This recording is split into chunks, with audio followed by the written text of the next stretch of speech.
Dia bercerita, ya wallahu a'lam, mengatakan bahwa sebenarnya sudah sepakat yang namanya pembicaraan mengenai pemakzulan ini. Sudah sepakat. Hanya memang, ini ada dua orang yang bicara ya. Hanya memang yang belum disepakati itu adalah siapa yang akan menggantikan. Nah, siapa yang akan menggantikan ini sebenarnya ya terdiri dari putra-putri mahkota saja. Intinya dari orang-orang yang ayah atau ibunya pernah menjadi presiden itu ya. Tetapi rupanya tetap ada penolakan. Kalau dimajukan bidah A, ya kan? Ada penolakan. Diajukan bidah B atau bidah P, ada penolakan. Tidak ada yang tidak ada penolakan. Nah, tiba-tiba justru yang melejit adalah sosok lain. Sosok lain yang di luar A dan P. Sosok lain itu adalah katakanlah D misalnya. Yang dianggap selama ini workable. Dianggap sosok ini yang bisa menjahit dan menjembatani. Walaupun kalau kita bicara gosip-gosip lagi dan separuh analisis politik, sosok ini pun sebenarnya kalau ibarat persaingan siapa yang ingin dekat dengan presiden, sosok ini ya salah satu sayap lah. Kalau misalnya sayap itu ada dua, ini salah satu sayap. Saya tidak bisa mengatakan sayap kiri atau sayap kanan. Yang jelas ini salah satu sayap dari kekuatan Prabowo hari ini. Sementara sayap lainnya konon tidak begitu akur dengan sayap ini. Karena kan biasanya di circle elit itu selalu ada persaingan.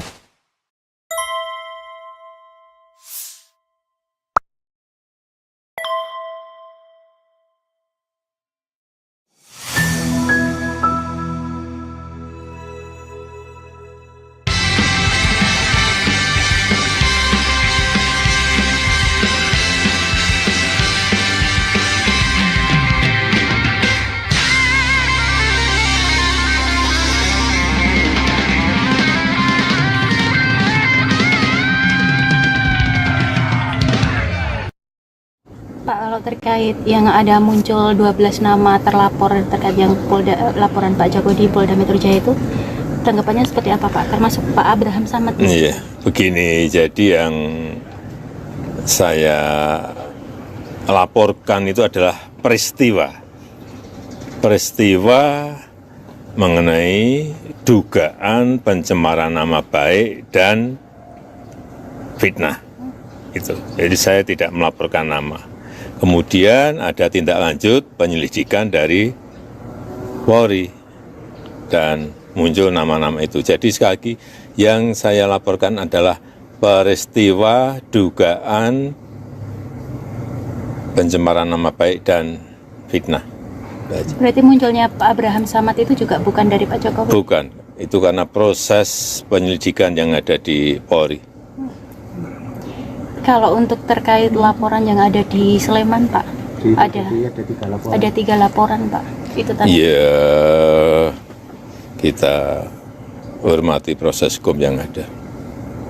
Siap. Pak, terakhir Pak, terkait dengan dugaan apa tuh? Ada yang skripsi palsu, kemudian ada yang soal Pak Kasmujo, sama yang terakhir itu namanya ngalor ngidul. Yang satu belum selesai sudah ngalor, yang satu belum selesai sudah ngidul, namanya ngalor ngidul. Tapi kita hormati proses hukum yang ada. Siap. Ya, udah. Satu lagi Pak. Investor Matutina mengatakan bahwa ada tokoh politik di balik Roy Suryo di kasus ijazah ini. Kan saya sudah sampaikan backup, ya itu aja. Pak Jokowi udah menduga nggak Pak siapa itu? Mengarah kemana? Mengarah ke. Ya semua udah tahu lah. Ya, terima kasih. Terima kasih Pak. Assalamualaikum warahmatullahi wabarakatuh. Sobat RH sekalian, jumpa lagi kita di channel yang keren ini. Keren cadas. Ya, sahabat era sekalian, who is the free rider, ya? Siapa penunggang gelapnya? Jadi sahabat era sekalian, ini adalah soal politik ya. Namanya soal politik ya, kadang-kadang tidak lurus-lurus saja. Kalau kemudian ada isu bahwa pemakzulan itu sudah disepakati oleh kalangan-kalangan di DPR, ya, tetapi kita harus pahami bahwa itu isu dan perlu tidak verifikasi. Kita tunggu bagaimana perkembangan selanjutnya. Kalau dikatakan kepada katakanlah pendukung Gibran dan Jokowi, mereka mengatakan game is over. Kalangan DPR tidak akan menindaklanjuti. Tetapi seperti halnya isu ijazah dan isu pemakzulan, kata Pak Jokowi ada aktor di belakangnya. Kita sudah tahu siapa dia. Kita sudah tahu siapa aktornya gitu ya. Kemudian orang berimajinasi, oh kalau enggak jangan-jangan aktornya si itu, si ini dan lain sebagainya. Tapi begini saudara sekalian, ya. Kemarin saya bertemu dengan katakanlah aktivis, mantan anggota DPR. Dia bercerita, ya wallahu a'lam, mengatakan bahwa sebenarnya sudah sepakat yang namanya pembicaraan mengenai pemakzulan ini. Sudah sepakat. Hanya memang ini ada dua orang yang bicara ya. Hanya memang yang belum disepakati itu adalah siapa yang akan menggantikan. Nah, siapa yang akan menggantikan ini sebenarnya ya terdiri dari putra-putri mahkota saja. Intinya dari orang-orang yang ayah atau ibunya pernah menjadi presiden itu ya. Tetapi rupanya tetap ada penolakan. Kalau dimajukan bidak A, ya kan, ada penolakan. Diajukan bidak B atau bidak P, ada penolakan. Tidak ada yang tidak ada penolakan. Nah, tiba-tiba justru yang melejit adalah sosok lain. Sosok lain yang di luar A dan P. Sosok lain itu adalah katakanlah D misalnya, yang dianggap selama ini workable. Dianggap sosok ini yang bisa menjahit dan menjembatani. Walaupun kalau kita bicara gosip-gosip lagi dan separuh analisis politik, sosok ini pun sebenarnya kalau ibarat persaingan siapa yang ingin dekat dengan presiden, sosok ini ya salah satu sayap lah. Kalau misalnya sayap itu ada dua, ini salah satu sayap. Saya tidak bisa mengatakan sayap kiri atau sayap kanan. Yang jelas ini salah satu sayap dari kekuatan Prabowo hari ini. Sementara sayap lainnya konon tidak begitu akur dengan sayap ini. Karena kan biasanya di circle elit itu selalu ada persaingan. Cuman memang kalau yang berpidato itu para pejabat hobi sekali membohongi rakyat. Kita bersatu, kita bekerja keras dan lain sebagainya. Padahal yang namanya persaingan itu biasa saja. Jadi kalau kita lihat misalnya di dalam pemerintahan Presiden Prabowo, saya mengkategorikan ada 3 kekuatan. Kekuatan ex Jokowi yang masih setia pada Jokowi dan terpaksa diakomodir oleh Prabowo, entah karena apa ya, perjanjian apa dia dengan Jokowi. Mungkin juga karena hutang jasa kemenangan. Berikutnya adalah sayap yang memang dibawa murni oleh Prabowo. Kemudian yang ketiga adalah sayap in between. Jadi sayap yang dia punya pengaruh terhadap kelompok Prabowo, tapi dia juga punya kemampuan berkomunikasi dengan kelompok yang merepresentasikan kepentingan Jokowi. Jadi 3 kelompok itu. Saya tidak melihatnya dari kacamata partai politik ya, tapi saya melihatnya dari kelompok itu. Tapi kalau misalnya mau ditambah kelompok keempat, ya kelompok-kelompok partai politik yang memiliki kepentingan berbeda dengan kelompok yang 3 ini. Tapi kalau saya lihat misalnya dilihat dari pembantu-pembantu Prabowo, maka itu yang terjadi. Nah, sahabat sekalian, memang pertanyaannya adalah apakah Prabowo berkepentingan agar wakil presiden diganti? This is the question. Itu isu yang ya ngobrol-ngobrol dengan para aktivis. Jadi kalangan DPR sudah sepakat, cuman memang penggantinya yang belum sepakat. Nah, tiba-tiba di antara pengganti ini melejit nama lain. Nama lain yang dianggap workable dan acceptable di antara orang yang lebih banyak. Cuman memang kalau dia diibaratkan wing atau sayap kanan atau sayap kiri Prabowo, dia termasuk yang barangkali tidak diterima oleh salah satu sayap. Namanya juga persaingan ke dalam inner circle kekuasaan kan. Hanya memang sepertinya hari-hari ke depan butuh verifikasi soal ini. Karena politik itu kan bukan panggung depannya yang paling hot, tapi panggung belakangnya. Nah, panggung belakangnya ini ya tentu hanya bisa kita dapatkan dari informasi bawah tanah dalam tanda kutip dan juga analisis-analisis politik yang masuk akal.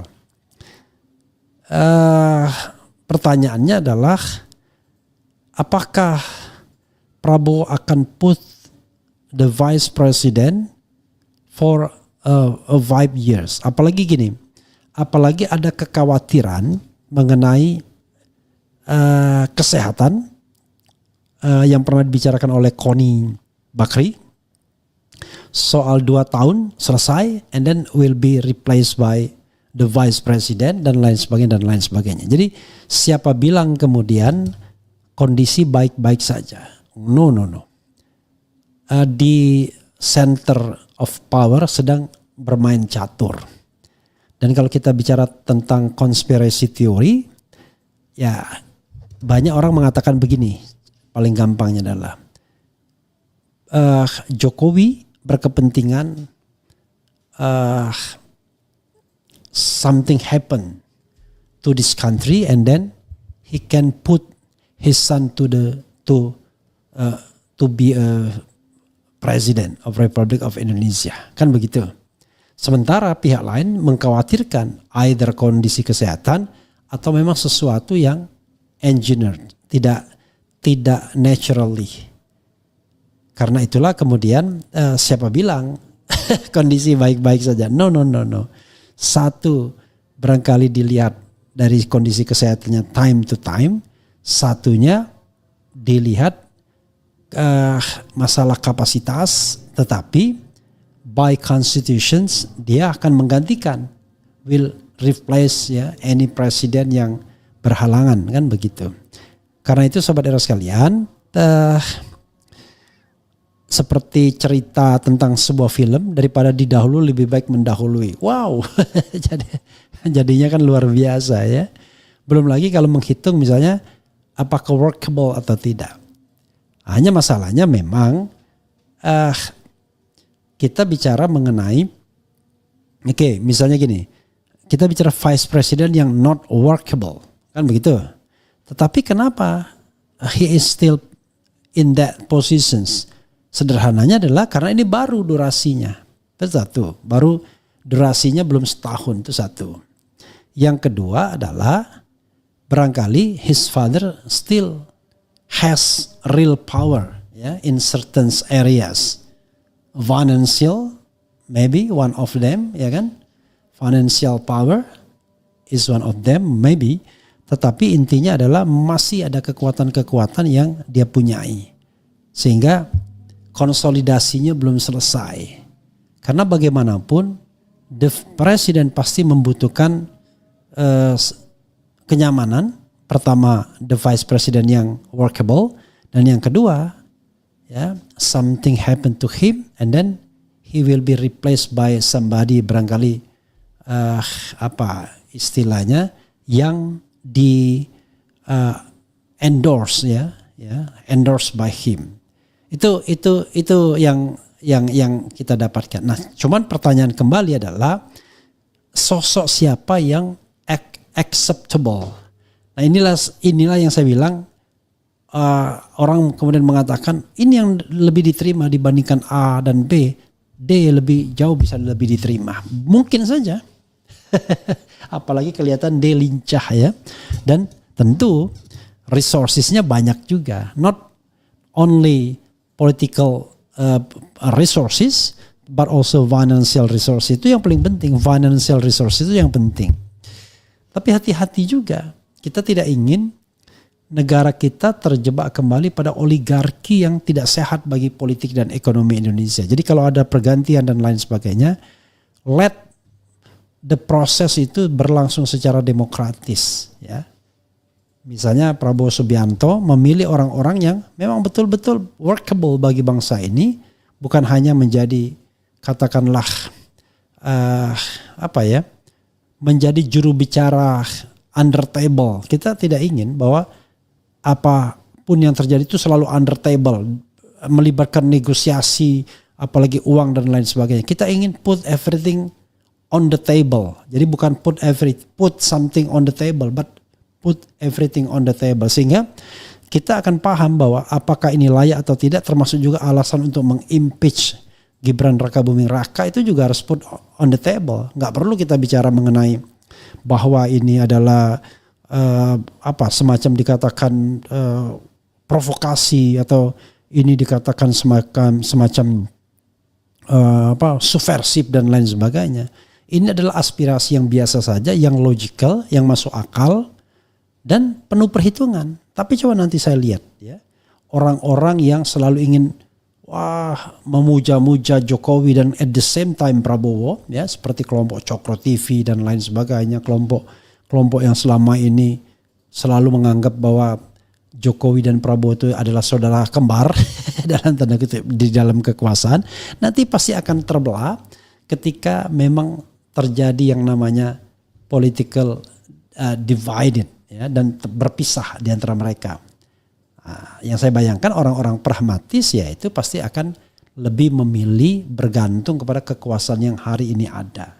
Makanya saya katakan bahwa orang-orang yang mendukung Jokowi itu selalu ingin menggantungkan dirinya kepada Prabowo dengan mengatakan bahwa yang namanya impeachment ini adalah sasaran antara. No, it doesn't make sense saya bilang, karena yang mengajukan adalah Purnawirawan. Justru Purnawirawan menghindari bentrok sesama mereka. Kalau mereka bisa bernegosiasi, saya kira tidak akan menjadi konflik terbuka. Yang mereka khawatirkan adalah berkuasanya kembali the son ya kan, of the father. Karena misalnya katakanlah the number one berhalangan dan harus menyerahkan tampuk kepemimpinan kepada orang yang mereka anggap tidak pantas secara kapasitas misalnya. Begitu sobat era sekalian. Cuman masalahnya adalah kapan waktunya ya. This is the time. Jadi kalau misalnya ada yang mengatakan kami akan menolak dan lain sebagainya. Ya itu kan politik panggung depannya. Apalagi yang ada yang mengatakan this is the game is over. Itu politik panggung depannya. Tapi politik panggung belakangnya beda. Apalagi the fact the vice president itu tidak memiliki kekuasaan yang real di parlemen. Jadi kalau adanya impeachment proses tidak ada yang membackup. Beda sama Gus Dur, walaupun kecil ada yang membackup pada waktu itu. Walaupun 7% cuma dari PKB. Tapi ini sama sekali tidak ada yang membackup. Sekarang tampak kuat karena kebetulan yang namanya tokoh-tokoh politik kita ini kan tokoh politik yang tidak mau mengambil resiko. Dia hanya ikut dari gendang kekuasaan mana yang menguntungkan. Jadi partai-partai yang menengah seperti seperti PAN misalnya, Nasdem misalnya, tidak akan berinisiatif. Yang akan berinisiatif ya menurut saya ya justru Prabowo sendiri. Apalagi misalnya yang tadi tiba-tiba melejit itu kemudian berhasil diyakinkan bahwa ini adalah pilihan yang terbaik. Wah, bisa selesai, bisa akseleratif. Apalagi kalau kita bicara tentang siapa yang penguasa real power. Bisa juga tiba-tiba ini orang menjadi alternatif bagi Prabowo untuk lepas dari Jokowi. Misalnya begitu. Begitu sobat RH sekalian ya. Ya ini pembicaraan bawah tanah lah. Pembicaraan yang tidak usah terlalu dipercaya, tetapi kita harus belajar untuk lebih cerdas melihat fenomena-fenomena yang berkembang di masyarakat kan. Tidak boleh juga kita diam ya. Kita memikirkan apakah iya.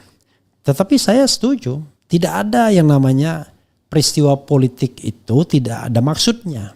Makanya kata seorang pengamat politik, ada agenda di belakang layar terhadap pemakzulan Gibran. Loh, gak ada agenda di belakang layar, agendanya di depan, di depan layar, bukan di belakang layar. Jadi agenda di depan layarnya itu adalah pemakzulan Gibran. Kecuali ya ada bahasa-bahasa yang tidak direct. Ini kan jelas agendanya. Jadi pemakzulan itu adalah sebuah agenda. Tapi apakah ada hidden agenda? Saya tidak yakin kalau ada hidden agenda misalnya untuk menjatuhkan Prabowo dan lain sebagainya. Tapi kalau agendanya adalah mengimpeach Gibran, ya sudah disampaikan kan. Oke, bagaimana dengan ijazah palsu misalnya? Apa hidden agendanya? Kalau hidden agendanya untuk menjatuhkan Jokowi, enggak ada gunanya. Menurut saya problematik. Mau kasusnya berkembang sedemikian rupa, yang pro Jokowi akan tetap pro Jokowi, yang tidak pro Jokowi tetap akan tidak pro Jokowi. Sementara masyarakat kebanyakan akan silent, lihat kiri dan kanan saja. Tetapi kan yang berpengaruh kan tokoh-tokoh politiknya.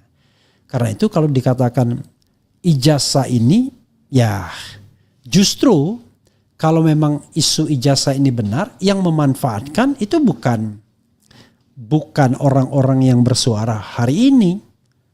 Ya orang politik juga yang memanfaatkan, ya kan? Misalnya itu menjadi akselerasi untuk impeachment, maka yang lain berkuda-kuda, pasang kuda-kuda untuk dijadikan pilihan pengganti. Memang kalau ada peluang Zulkifli Hasan tidak mikir. Memang kalau ada peluang Muhaimin Iskandar tidak mikir. Atau Surya Paloh tidak mikir kalau ada peluang. Atau Bahlil tidak mikir. Semuanya akan mikir kalau ada peluang. That's politik. Ya, the art of possibilities. Termasuk dari PKS sekalipun.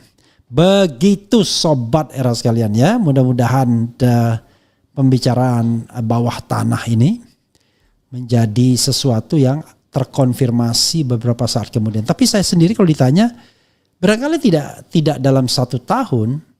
Jadi 1 tahun nanti barangkali kita akan menyaksikan yang namanya radical truth, radical break. Orang-orang yang tidak perform diganti semuanya.